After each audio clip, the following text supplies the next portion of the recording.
With Company of Heroes 2, what we're really trying to bring is the visceral experience of what the biggest battles of World War II was, and that's the Eastern Front. The Eastern Front was massive in scale, it was brutal, and it provides so much relevance to give each segment of the game that you play its own meaning.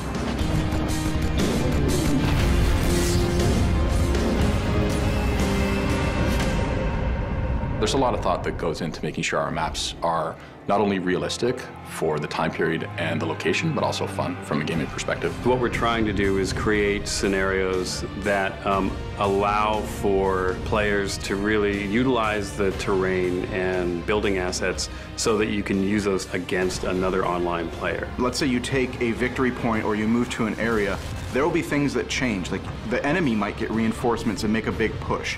You might get certain reinforcements by losing a point. You can have this battle back and forth, and you can really kind of make your own strategy to this, like what points you're gonna hit.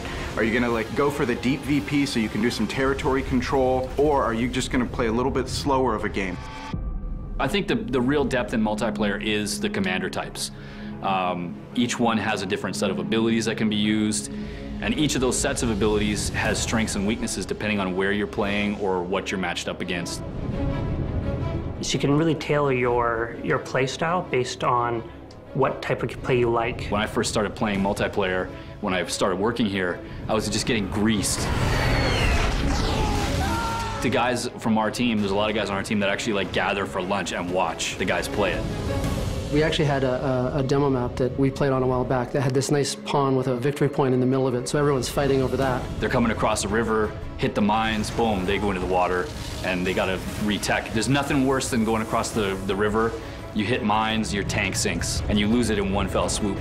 If a tank hits the field and you don't have something to counter that, the game isn't over. And in a lot of other games, if you don't have that hard counter available, you're done, you might as well quit and start over. With us, we want to make sure there's a bit of give with that, that comeback mechanic to allow people the chance to come back and continue fighting. Asymmetric multiplayer and asymmetric development is kind of a key to the franchise. We want to present multiplayer armies that can span, from 1941 to 1945, and so you see the emergence of, big Soviet heavy tanks. You see the emergence and domination of the battlefield of T-34s. Stalin's famous quote, which is "quantity has a quality all of its own," really reflects the feeling of the Soviet army that we have in Company of Heroes 2. They're a little bit more ragtag, their structures look like they've been sort of thrown together, and they're a little bit more on the seat of their pants in terms of how they approach things. The Germans in Company of Heroes 2, they're at the end of their rope. They're an advanced faction. Their vehicles are technologically very advanced for the time. However, they've been at war for years, so the Germans are more defensive.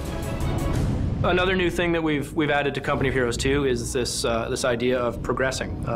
And a big part of that is allowing players to unlock content that really gives them the opportunity to customize their armies.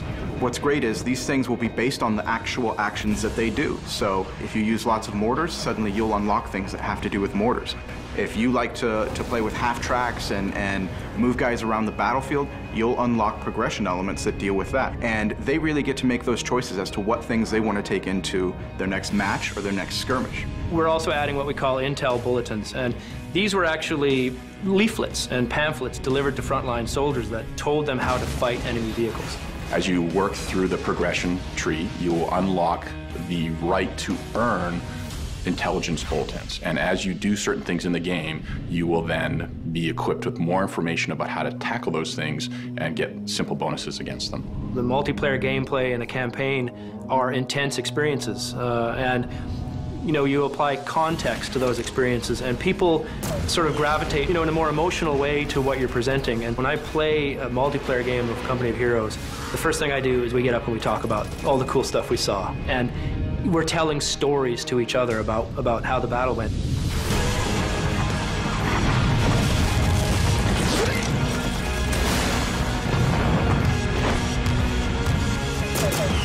We're all really passionate about the subject matter and really passionate about the work that we put into the game, so I think it's really going to show when people play it.